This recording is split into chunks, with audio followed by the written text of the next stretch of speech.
today on Sekulow Radio. After chaos erupts in Washington, D.C., President Trump pledges a peaceful transition of power.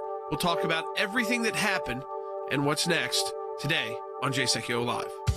Live from Washington, D.C., Jay Sekulow Live. Phone lines are open for your questions right now. Call 1-800-684-3110. That's 1-800-684-3110. And now, your host, Jordan Sekulow. Welcome to Sekulow Radio. This is Jordan Sekulow. My dad will be joining us as well. Just to grab a call, as you can imagine. As we said, there's chaos erupting in Washington, D.C., ultimately led to a much later electoral college certification process. It played out pretty much the way we expected. There were some challenges, but only two. It was to Arizona, which was the first challenge objection made, and then once that kind of started, I was actually live on Newsmax. It was not long after we were on radio, and then the rioting began. And there's a difference between, we defended the ACLJ and for a long history civil disobedience. Civil disobedience would be like if those protesters block the doors, block the entrances, block the streets. It's illegal. You get arrested, but it's kind of like something but it's not vandalism. It's not destruction. It's not threatening lives. And by the way, for everybody out there who thinks that was Antifa, I mean, I'm sure there were some elements of actors that may not have been just there to support President Trump, but come on, look at the pictures, look at who was there. That's not what Antifa looks like. And it's been, you can actually see well-known people that have been to a lot of Trump rallies that were identified by websites because they're looking to arrest these people. And what was so unfortunate is that because of instead of doing civil disobedience or just a normal Washington protest, a veteran who served her country is dead, shot dead in the Capitol. And still details about that. But let me tell you something. With an office in Washington, D.C., they referenced it yesterday. I was in the office in D.C. and in my office, and we knew that there was this woman driving around D.C. She tried to ram the White House entrance gates. They tried to stop her there with non-lethal force. They could tell this was someone who was, probably disturbed and not someone who had an explosive device, but they didn't know. And then she backed up and started racing through Washington, D.C. Well, right on the corner of our office and the Hart Building, and the Supreme Court's over there, is a police station where they do the security perimeter. It's very small. And she rammed it. I mean, full speed. So you heard that noise and then machine gun fire. They fire immediately. They don't take chances around Washington, D.C. and our nation's capital because it is the seat of our federal government. And, of course, when our vice president is there in the building and all members of Congress, both in the House and the Senate, their duty is to protect them. I mean, Capitol Police, if you actually look back in history, are engaged in a lot of combat and have been killed and have had to use deadly force more often than you hear from most police departments around the country. And so, and they were swarmed. They do obviously the people were able to go through those doors. So instead of civil disobedience, we blocking the streets, blocking the doors, you get arrested. It's a small fine. But this was past trespassing because they were trying to again move into. You can't just walk onto the floor of the Senate. You can't just walk onto the floor of the House. You can visit, and you can get passes, and you can go through the normal process. Yep. You know what this also does? It's sad for me because I have young kids who, my daughter who loved watching coming in while we were doing the impeachment, she could watch from the balcony. I don't know if when that will be allowed again. And more, so it'll be more restrictions because of bad actors who thought they were doing something good. That's not most Trump supporters, but again, do not blame this on anybody, but people who thought they were doing something the president wanted. I mean, that is the case. I don't think, again, that's not most people who voted for President Trump of 74 million, but again, we're going to stay live during the break here. We're going to not take a break on Facebook and Periscope and YouTube and all of our other And by the way, after everything finished last night, because America got right back to work, they went right back, President Trump pledged a peaceful transition of power.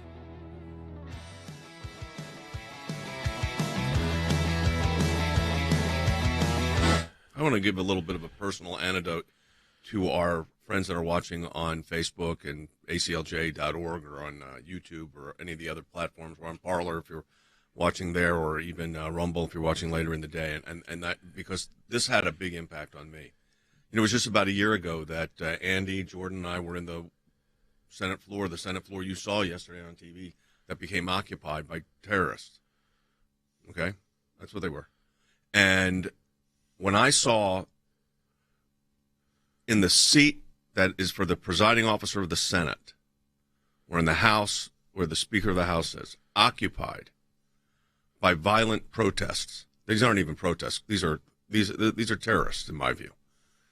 And the idea that our institutions were at stake from the very Senate well that I spent almost 3 weeks in, defending the president from impeachment so that he would not be removed from office on a very bogus reason. So I want to say something to those that are watching right now that have questioned our defense of the president in these last few days. And I could say this from personal experience. When the Bob Mueller investigation began, within months, I was leading that legal team successfully. When the impeachment began, I was the outside lawyer leading that legal team, defending the president of the United States. When multiple congressional and district attorney subpoenas came, 3 cases at the Supreme Court, right here in this very studio, I argued those cases to the Supreme Court of the United States, defending the President of the United States. On behalf of the President of the United States. On behalf of the President of the United States. So let me be clear here.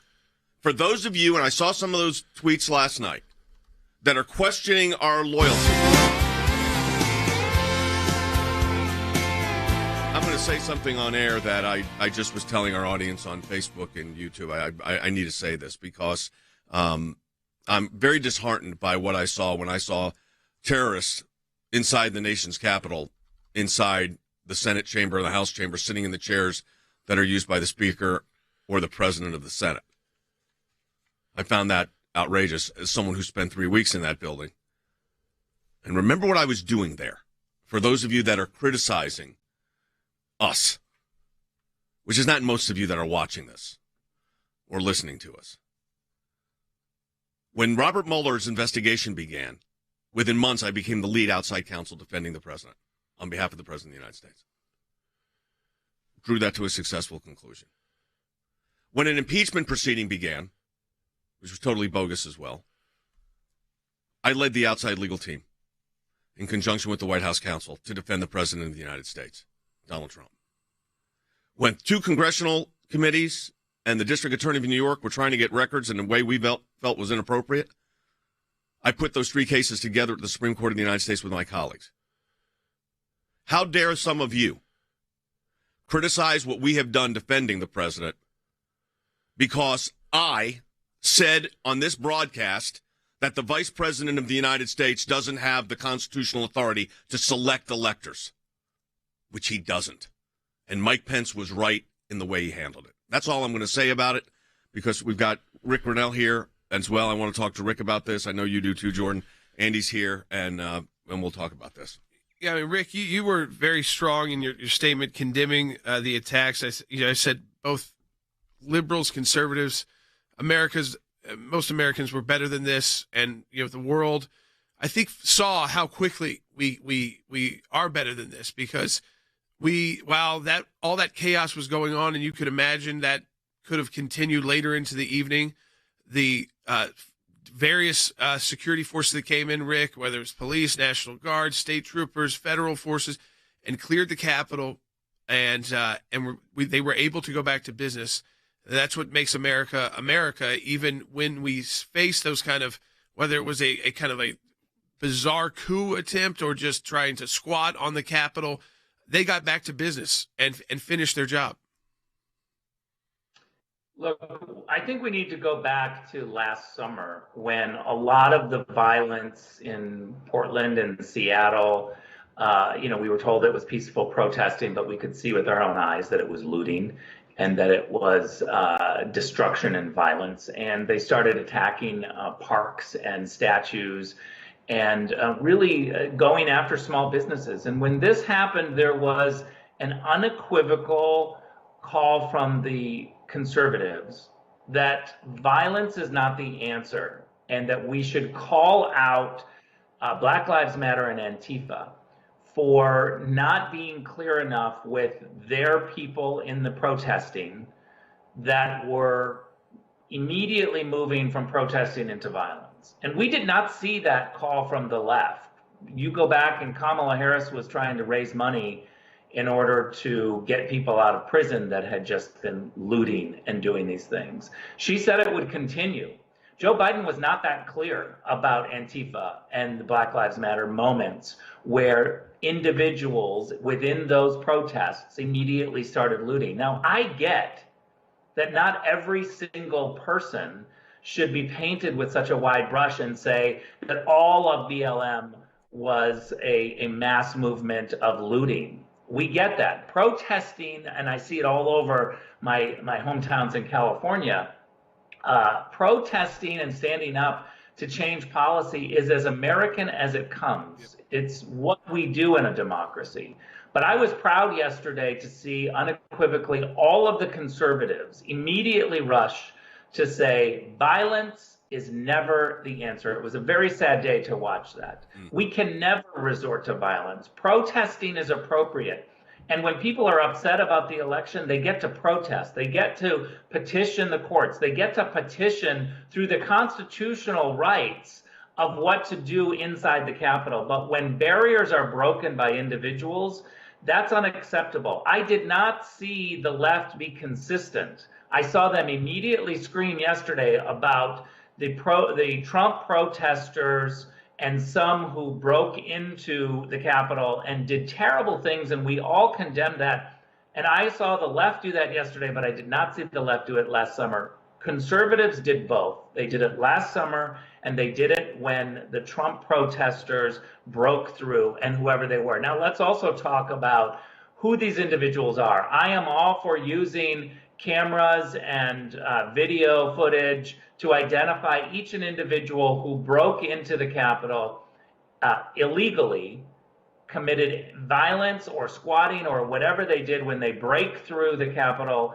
That's breaking the law. And I think that they should all be identified.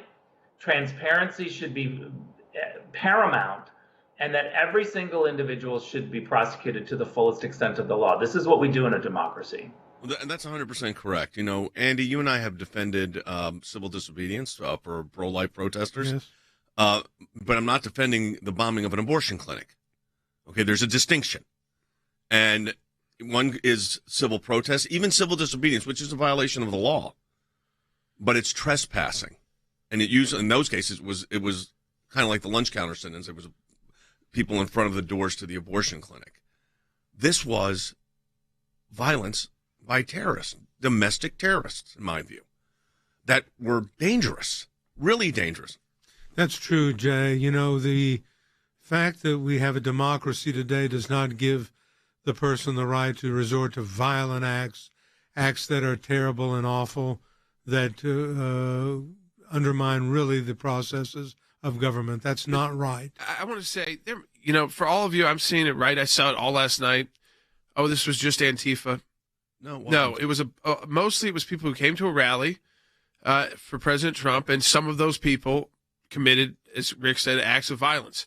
That's not the majority of people who voted for President Trump or support President Trump and his policies, but that is who it was. I'm not saying there aren't other instigators that come around. Like Rick said, you got to identify them, but there were already people being identified in the photos from President Trump's rallies.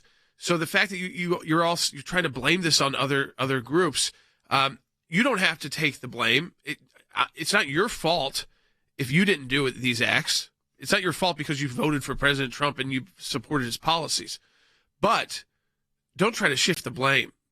Don't just say violence is wrong. It doesn't matter who it was. And you know what the problem was? People were calling us traitors last night for condemning violence. That's pretty sick, because you know what this violence meant? We didn't get the real debate, the real objections, so that American people could watch it. It happened late at night. I'm glad they were able to get the job done and get the Capitol secure, but we didn't get to see those objections. And there were senators who I think made the right decision, like Marsha Blackburn and Bill Hagerty, Kelly Loeffler, who felt like they were no longer comfortable making those objections anymore after their lives were at risk. There were a couple of senators who still felt it was. Arizona had already begun. It was in the middle of the objection to Arizona. There was only one other state objected to, and that was Pennsylvania, and only 6 senators, 6 signed on to Arizona, 7 to Pennsylvania. There was initially a group of 13. And remember this, we told you yesterday, that vote was never going to succeed. It was just going to be a good debate for America to see. But you couldn't have that debate after that violence. And if the vote's not going to succeed, the pressure that was put on Mike Pence, Rick, I thought was outrageous by the people that were making comments. He chickened out. I mean, the man has been first of all, he's been very loyal to the president and to the country. But people understand that when you and we take oaths as lawyers, you take an oath to defend the Constitution. Yeah. Yeah, and Mike Pence is a friend of mine. He's a great guy and he's a great patriot.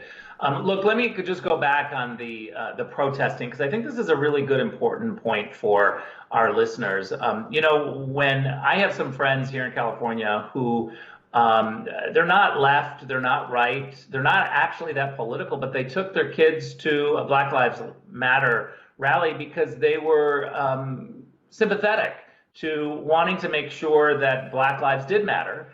And not so much the movement, but the small Black Lives Matter, the BLM small case. And they didn't know anything about the actual official movement, but they felt like Black lives do matter and that more needed to be done, so they took their children there. When they saw the signs and they saw the violence, they actually walked back and they said, this is not for us. We're going to educate our children on the larger issue, the general issue, but this movement is too scary for us, and we don't embrace everything about it. And I feel the same way about the Trump supporters who overwhelmingly, of course, went to Washington to protest and do what is legal and constitutionally right, and to make their voices heard. It should be celebrated what they actually did in Washington. But the few people who take it and immediately go to the next level, I think have to be condemned. They're not a part of the movement, an acceptable part of the movement, and we need to move to say that is unacceptable. Whether it's on the left or the right, we never resort to violence. Let me tell you something. We come back, we'll read the full statement from President Trump that he released after the Electoral College votes were certified.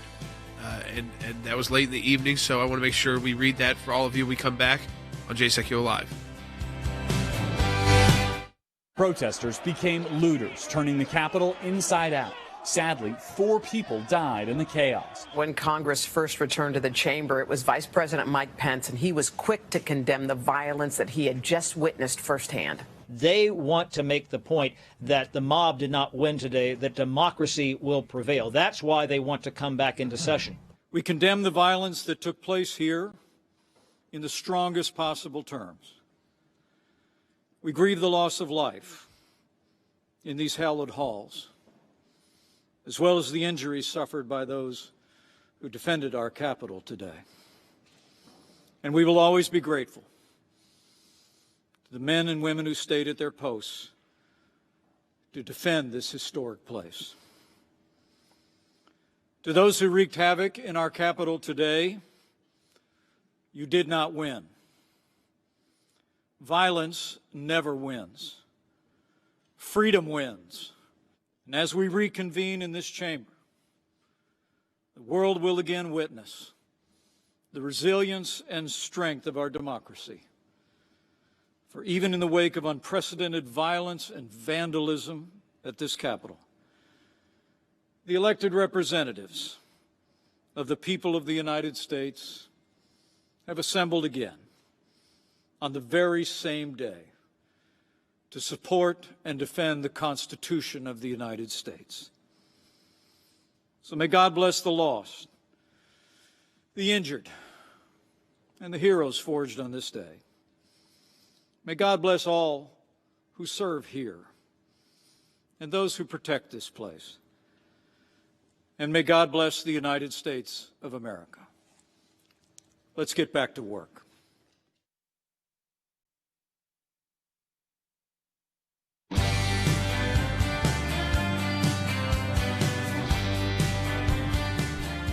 Welcome back to Jay Sekulow Live. This is Jordan Sekulow. I thought Will, how long was that remarks by Vice President Pence? We have a 2-minute version.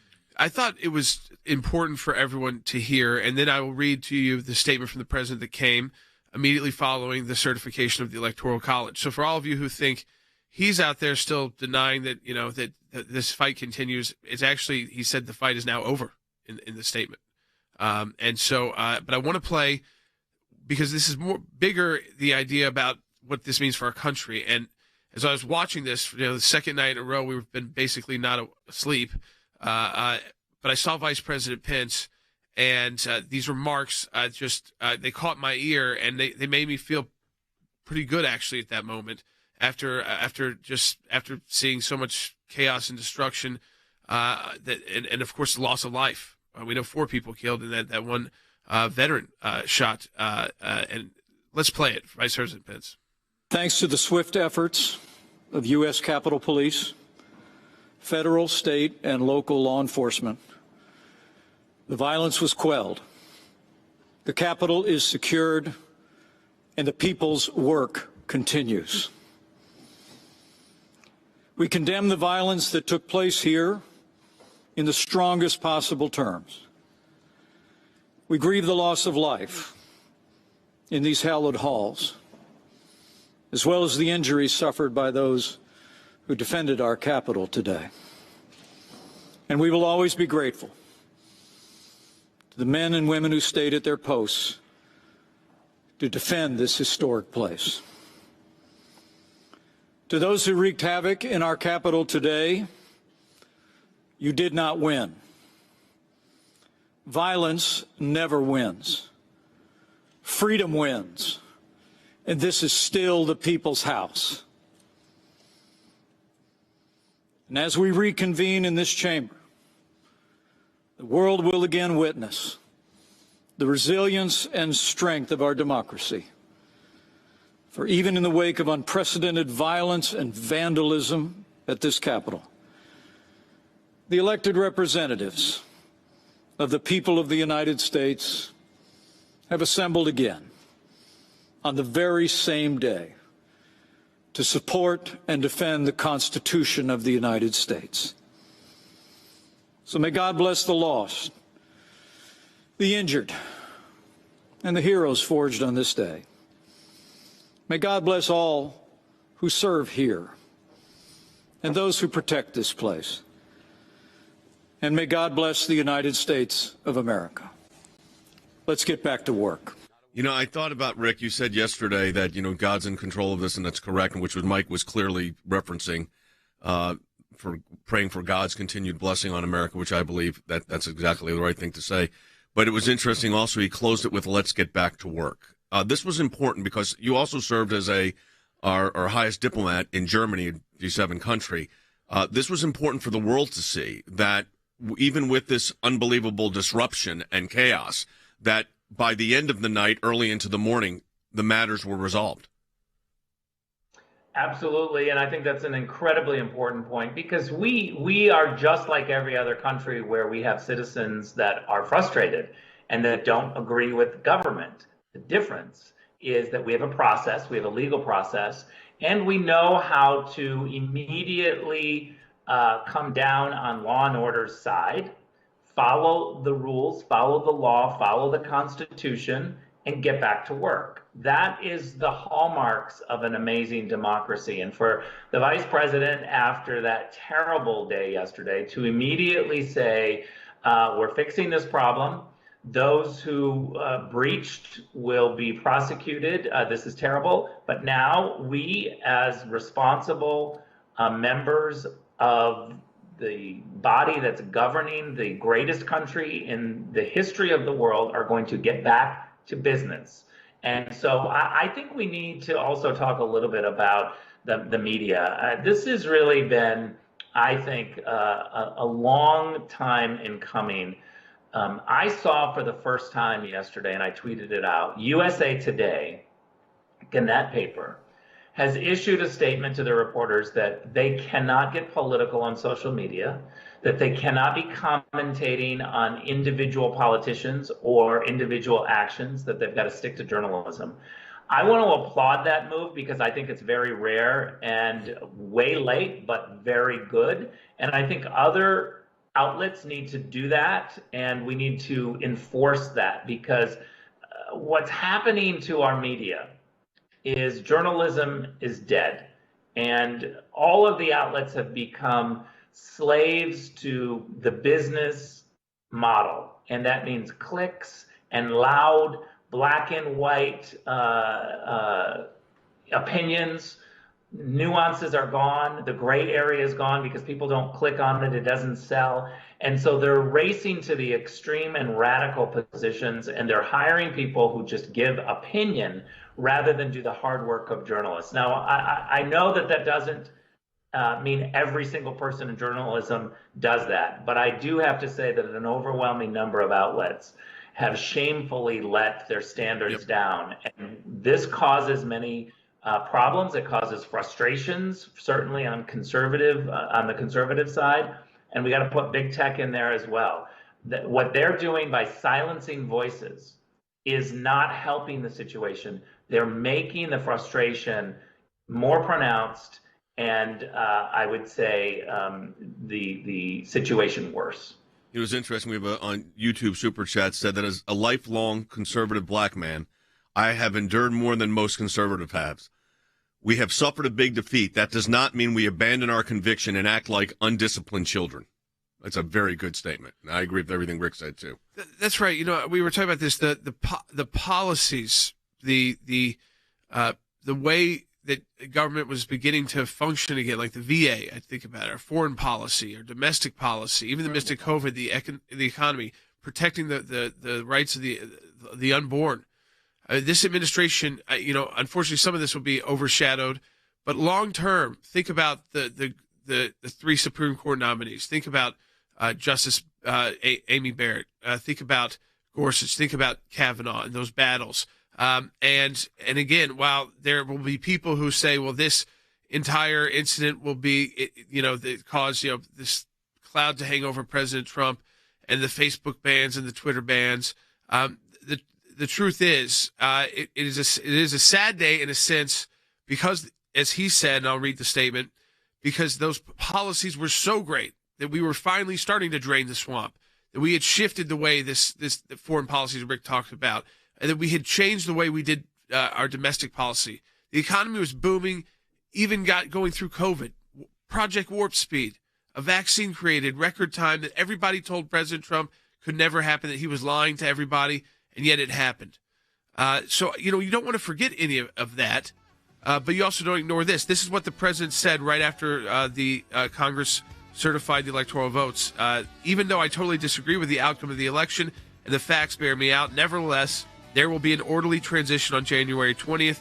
I've always said we would continue our fight to ensure that only legal votes were counted.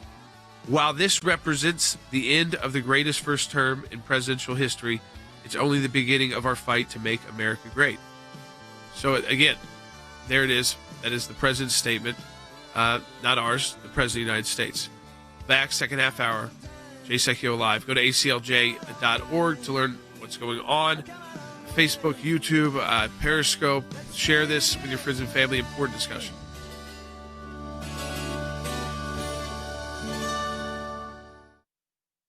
Because of your support, because of the support of every member of the ACLJ, one of the practice areas that we've been able to develop is Freedom of Information Act requests, or FOIA requests. It's thousands of pages of paper, and in those thousands of pages of paper, you usually find a nugget. Government agencies acting out of control. We have exposed that in our FOIA litigation, and we do that every day that we bring these cases. It is your statutory right as an American citizen to have access to documents that reveal how the government is functioning, how your government is functioning. We took it to the IRS. No one ever does that. What the IRS was doing was violating the Constitution and statutory law. They can't do what they were doing before. And they've been hiding behind in the shadows. These FOIAs bring them to light. How do we know? Because our FOIA litigation got that document. Those of you that support the ACLJ, this is what it's all about at the end of the day. Think we haven't been on this, folks? We've been on it. Live from Washington, D.C., Jay Sekulow Live. And now, your host, Jordan Sekulow. I want to report the news to you, too, that is, there's news that Chuck Schumer has called for Vice President Pence to initiate the 25th Amendment. That's when a majority of the cabinet votes to remove the president. Now, that's Chuck Schumer calling for that, but he didn't leave it there. He said, if not, we should start impeachment proceedings immediately. So he said this, called for this publicly now. Now, some of you may be thinking, and we've, of course, defended the president impeachment. It's not many days left here. I mean, we're talking about 13 days. And so could that happen that quickly? They could do it in 48 hours. They could. I don't think so. I don't see this happening, not just because of Republican opposition, but because it would be too divisive for the country. It would take some action by the president to encourage violence, and I think that if that happened, I could maybe, who knows what would happen. I don't know. Yeah. But if he does what he says in his statement, which is the peaceful transition of power, things kind of go quietly, and just kind of finish out the business, the work, focus on getting the vaccine out, finishing up your job as president, and moving past this, and maybe making a speech about this ultimately as things kind of settle. Because I'd like to see him say that kind of on camera. Yeah. I think that would help the country. What would you like him to say? Just the statement that, he, like a lot of Americans, like a lot of us, think that there was a lot of wrong in this election, and that we should never have another election like this where we allow a pandemic to overpower the laws of the Constitution, state laws. I also think that it's important for everybody to understand. You call in a senator or a traitor who's been supporting President Trump the whole time, or even the vice president and members of his cabinet, us who have defended him at U.S. Supreme Court, beat Mueller and his team who were going after the president hard, and then in impeachment by the Democrats with Adam Schiff, full-on impeachment and trial. These state legislatures in the states that were the 6 states in question, I know at least 4 of those, they're controlled by Republican. I think in all 6 they are. They didn't do a thing. None of them acted. They were the only ones with the... And by the way, that's what the Constitution... They had the constitutional authority... Correct. ...to put in a new slate of electors, not because of a court decision, because they believed as Republican majorities in the state that the election was run illegally and wrong. So they could have put in. So Pennsylvania could have done it. They didn't need the vice president to tell them that. Michigan... Georgia... Arizona... I mean, we could keep going down the list. It would have been Wisconsin. They didn't do it. And that is what's important. So why is your frustration at the branches that can't do it when you're frustrated? And so you're targeting the U.S. Capitol instead of, again, people were just letting their state legislators get away with doing nothing. Yeah, and of course, the understand something. Even as these horrible protests, Wes, you were talking about this during the break, that these terrible protests that are going on in Portland right now, and some of these was in other parts of the country, and they're horrible and they're destructive and they're destroying property. But you know what?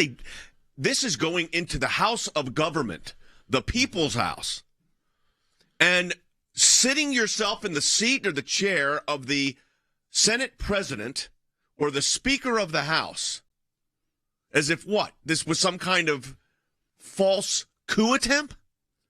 I mean, that's what it looks like to the world, like nonsense. But it's a felony. It's federal. In my mind, people died. There are 4 dead Americans. Think about that. And those states that wanted to act could have acted. And that's what the Constitution says. The Constitution rests it with the states, not with Mike Pence. Yeah. Not with his lawyers. Not with senators even. Not even with you. It's your representatives. The votes weren't in the House. They didn't have the votes in the House. Democrats had the majority. And the Senate was tight, too. So they didn't have the votes. But guess who did? The state legislatures. I didn't see any of you those college traders massive protest out there. And I'm not calling for you to go do not do violence. But you didn't protest for a month out there. They had 6 weeks to do this. And they had the votes. That they didn't have the backbone. They wanted someone to tell them to do it. Well, that's not how it works. They had the constitutional authority change the outcome. They didn't, and this is now the outcome. Protesters became looters, turning the Capitol inside out. Sadly, 4 people died in the chaos. When Congress first returned to the chamber, it was Vice President Mike Pence, and he was quick to condemn the violence that he had just witnessed firsthand. They want to make the point that the mob did not win today, that democracy will prevail. That's why they want to come back into session. We condemn the violence that took place here in the strongest possible terms. We grieve the loss of life in these hallowed halls, as well as the injuries suffered by those who defended our Capitol today. And we will always be grateful to the men and women who stayed at their posts to defend this historic place. To those who wreaked havoc in our Capitol today, you did not win. Violence never wins. Freedom wins. And as we reconvene in this chamber, the world will again witness the resilience and strength of our democracy. For even in the wake of unprecedented violence and vandalism at this Capitol, the elected representatives of the people of the United States have assembled again on the very same day to support and defend the Constitution of the United States. So may God bless the lost, the injured, and the heroes forged on this day. May God bless all who serve here and those who protect this place. And may God bless the United States of America. Let's get back to work.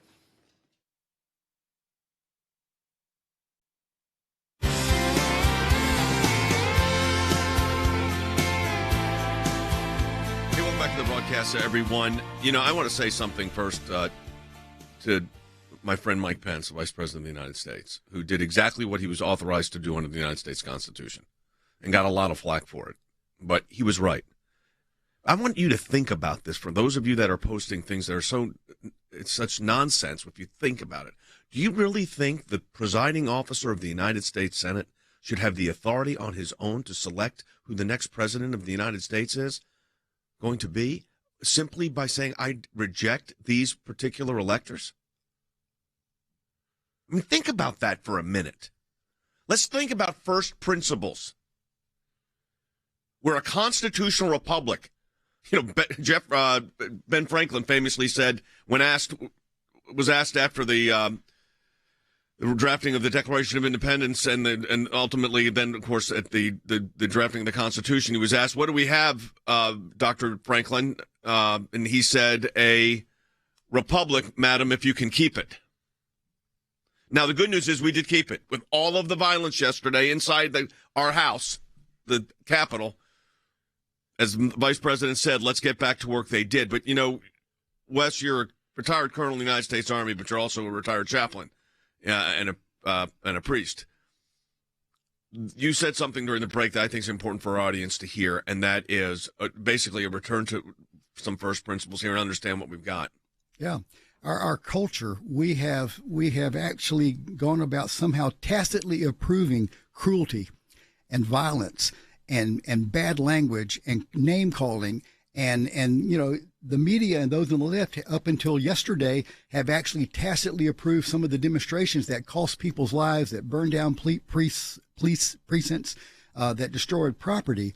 And yesterday I was so shocked and teary-eyed watching this, but it should be a call to America to wake up and to repent, and for everyone to stop the mean-spiritedness and the cruelty on both sides, on all sides, because it has got to stop. That's not America. But here's the thing, Jay, it's happening in America.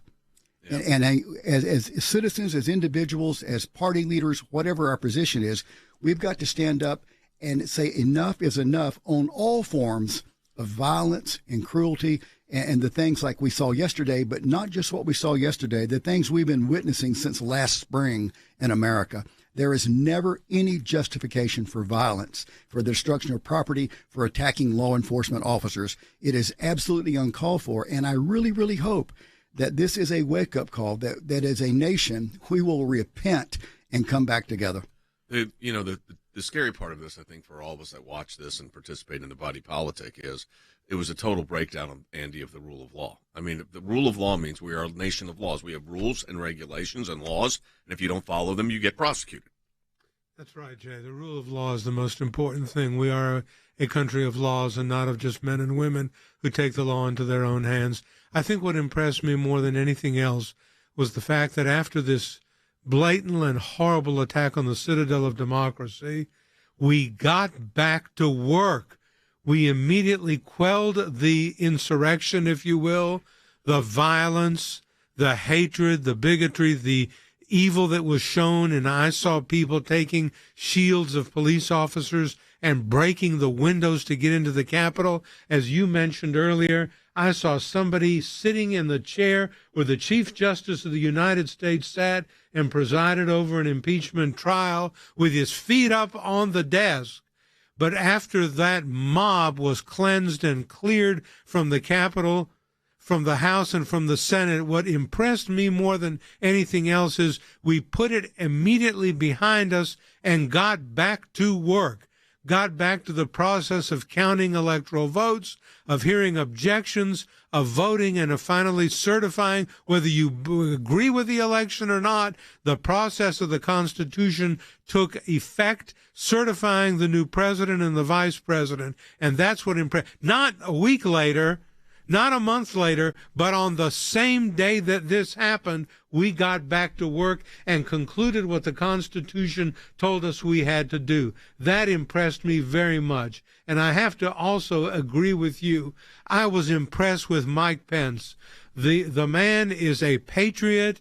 He is a leader, the way he spoke, the way he called for an end to violence, saying that it doesn't ever win, that freedom wins, that this is the people's house. The resilience and strength of our democracy showed itself.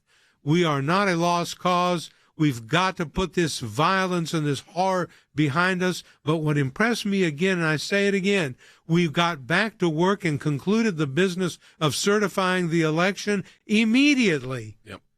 I thought, again, something so unfortunate, of course, the loss of life, most unfortunate. But second was that we didn't really get to see that debate on the objections. You're right. And I think that was important for America to see because, remember, a lot of that debate has been on liberal kind of leaning cable news or conservative leaning cable news or shows like ours in radio and television and on Facebook but in courts where they really only got to procedural matters and long briefs and documents. But to be able to see, it was going to be an opportunity to see during the day, a lot of people are still home because of COVID and things like that they could tune in on both sides of the aisle and see why senators were objecting and why House members were objecting. And there were still 2 states that were objected to. That wouldn't have changed the outcome of the election. There were not enough electoral votes there. So think about that. Even if you want to point out the 6 and then 7 senators who did object in Arizona, it was Ted Cruz, Hawley. That was the first one before even the violence began. Senators Hyde Smith, Marshall, Kennedy, and Tuberville. Their only other objection came with Pennsylvania, and the only additional person was Senator Rick Scott. Those senators did not put forward any other objections. They didn't object to, Wisconsin. They didn't object to Michigan. They didn't object to Georgia, and they could have.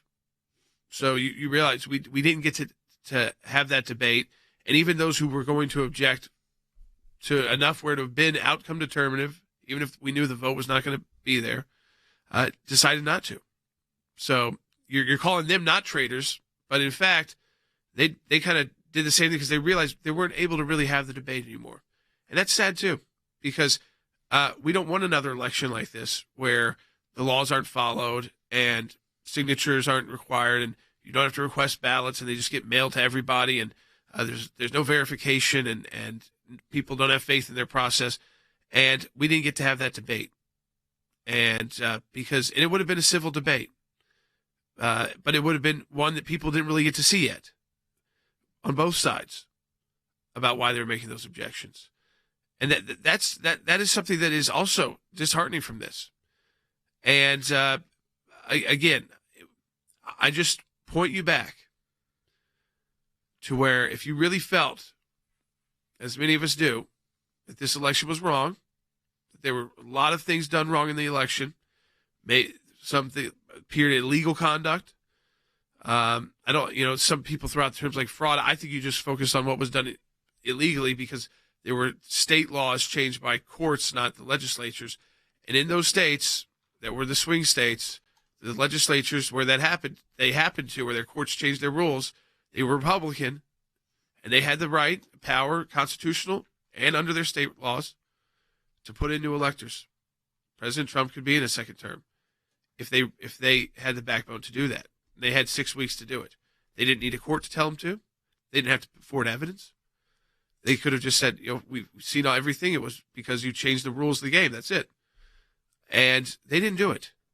And then you put, you're trying to force Mike Pence to do something we already said he couldn't do. He couldn't get rid of electors. We said if as much as he could possibly do was maybe ask a state to recertify.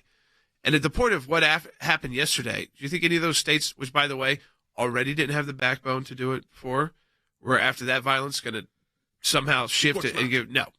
So it's self-defeating. You're just not looking at the right places. And we were trying to tell you the entire time about the states, but you kept focusing on thinking that the president alone could do it, or the vice president alone could do it, or a Senate alone could do it, or a House could do it, controlled by Nancy Pelosi, and you focused on the wrong place and the wrong people. We kept telling you it was the state legislatures.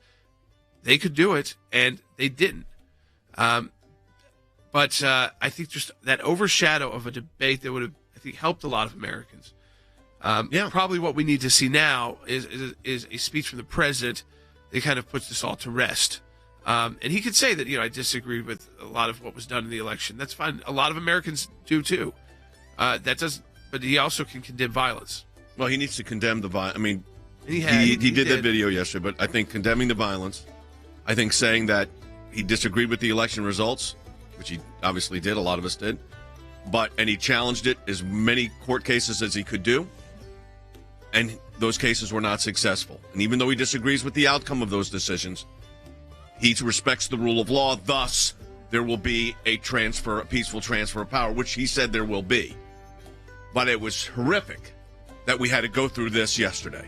4 Americans are dead in our nation's capital, next to our office in Washington, D.C. It's a little personal. We'll be back with more in a minute.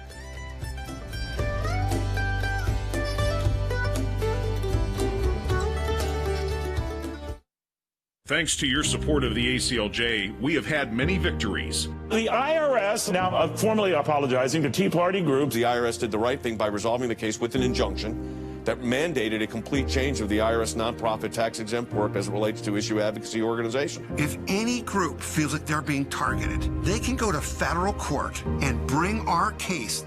That's a victory. It's one of the most significant wins in the ACLJ's history, to take on the IRS and win. For more than 27 years, the ACLJ has been fighting for freedom and liberty in the United States and around the globe. These are young people in their 20s and 30s that are doing this, are fighting for life at a whole new level to beat back the abortion juggernaut. We've got a whole group of young lawyers that are defending them. Those of us that believe in life know that we're on the right side of history. We understand full well children are children, and they're precious in God's sight, and they're precious in our nation's sight, and they're precious to parents. But I actually think we're winning. This is one of the social issues we're winning. The release of Andrew Brunson. He is the American evangelical from North Carolina, held in Turkey for more than 2 years. They're rushing us to the airport, and there was an Air Force plane that came from Germany that had been on standby. We're flying, and they finally left Turkish airspace. It's like, okay, now we're really out of Turkey and free again. We're grateful to ACLJ who put it out to these people, they were getting all this out. All of the people who prayed for us through ACLJ and through your contacts, I'm thankful, I'm grateful, and actually I'm astounded. We need your help as we continue this work here in the United States and around the world. Join us online at the American Center for Law and Justice at aclj.org.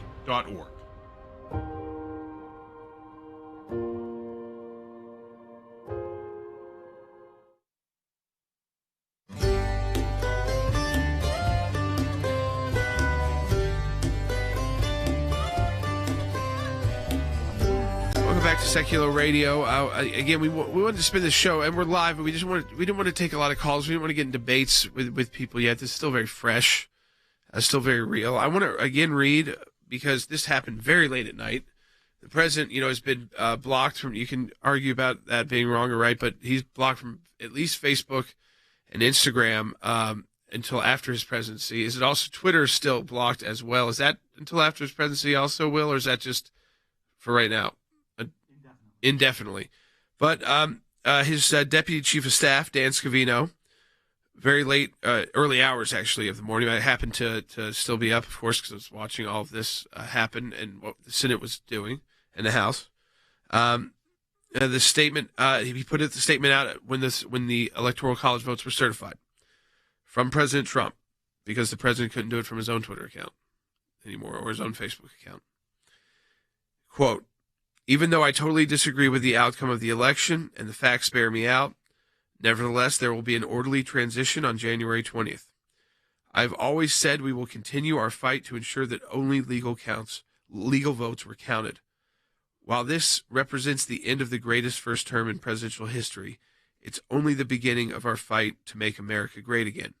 So, I don't have a lot of issues with anything in that statement. I think that it was a great term policy-wise. If you're a conservative, it was excellent, especially if you were more like a libertarian-leaning conservative or populist. And even with COVID, fighting back against those restrictions, 3 Supreme Court nominees, so many of those court appeals, filling this Court of Appeals with conservatives, and district courts too, winding down wars, keeping America safe. We didn't have massive terrorism in our streets from foreign terrorism, Islamic terrorism. Peace deals in the Middle East, as of even yesterday, before all that was happening, new peace deals were being made to isolate Iran. So I think because now the president's not going to have these other platforms to speak, he can still address the nation. I think it probably should happen tonight. Yep. And it should just be an address that, like it said, we said we would fight to the end that legal votes were counted. We've said that too. But there was an endpoint. And the endpoint is when the Congress certifies it. And that happened, and the president acknowledged it. Yeah, and that, I think it's important to take these last few minutes and kind of everybody give their perspective on how they see it. I'm going to start with Andy, we'll go to Wes, and then I'll close it out. Well, I want to pick up the theme that Jordan said. I think we had, as conservatives, a very good first term as the presidency under Donald Trump.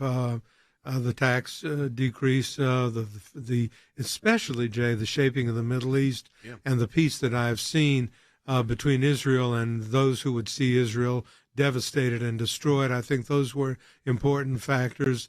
The fact that we put conservative justices, constitutionalists, originalists, people who read the Constitution on the district courts and on the appellate courts, that is something that we can't overlook.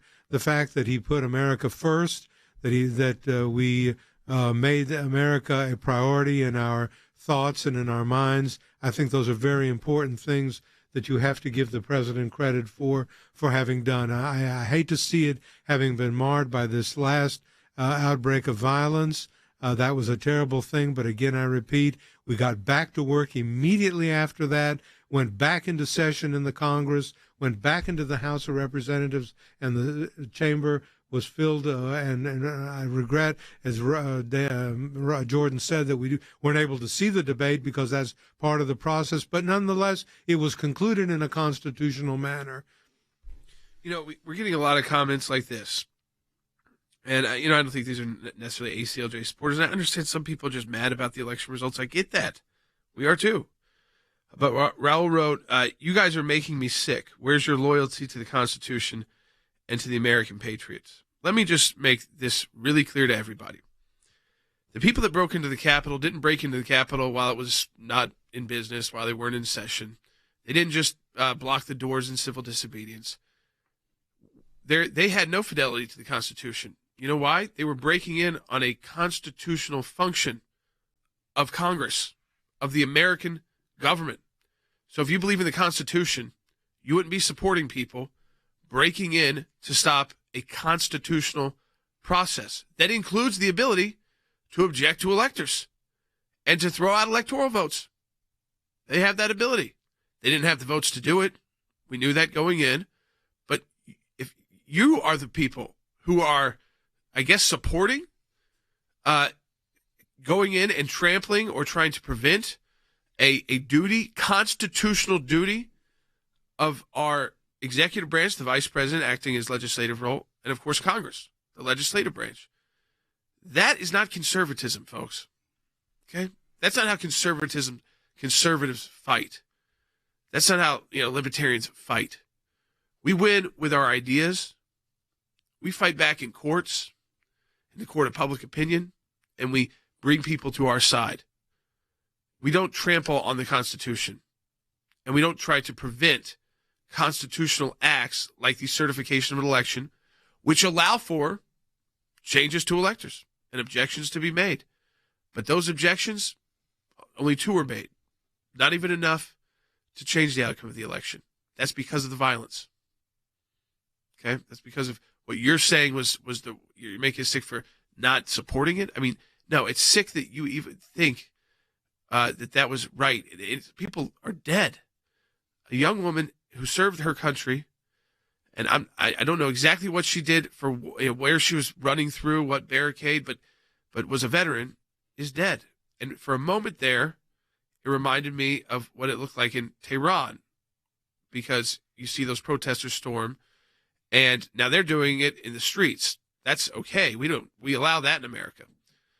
But you realize then quickly we're not Tehran, and the vice president was back in the chair, and the debate went on. And there were objections again later on the night to Pennsylvania's electoral college votes, and 2 hours more of debate, and it was late in the evening, and it was finished. The votes were certified, and the president then made his statement too. Wes? Yeah, you're exactly right, Jordan. What happened yesterday was the antithesis of patriotism. The Constitution is the supreme law of the land. What happened was illegal. It was unconscionable. It was undemocratic. Back to what Andy was saying, though, I think President Trump's policies, this administration's policies, have done wonderful things. Things like this haven't been done since the presidency of Ronald Reagan. You mentioned the Middle East, the economy, foreign policy, the military. It will be a shame if this is how his legacy ends and what this administration will be remembered for, because up until this, it was pretty remarkable. I'm just going to close with this. I'm thankful to the Lord that we have a Constitution that prevailed yesterday. And while I don't like the outcome of the election, I like the outcome of the process, that the process actually prevailed, and that Mike Pence was able to get back in that chair and do the people's business, and that our senators, Republicans and Democrats and independents that are there, went on and allowed votes and made objections. And it didn't help the cause of the objections to have this, so it was self-defeating. But I just want to urge those that are watching and listening to pray for our country, pray for our leaders, pray for the president, President Trump, pray for the vice president, pray for, and you're not going to like this, the president-elect of the United States, because that's what the Constitution says. And we are instructed by Scripture to pray for those in authority. That would include the president-elect of the United States, Joe Biden, and the vice president-elect, Kamala Harris, because that's what the Scriptures command. We'll talk to you tomorrow.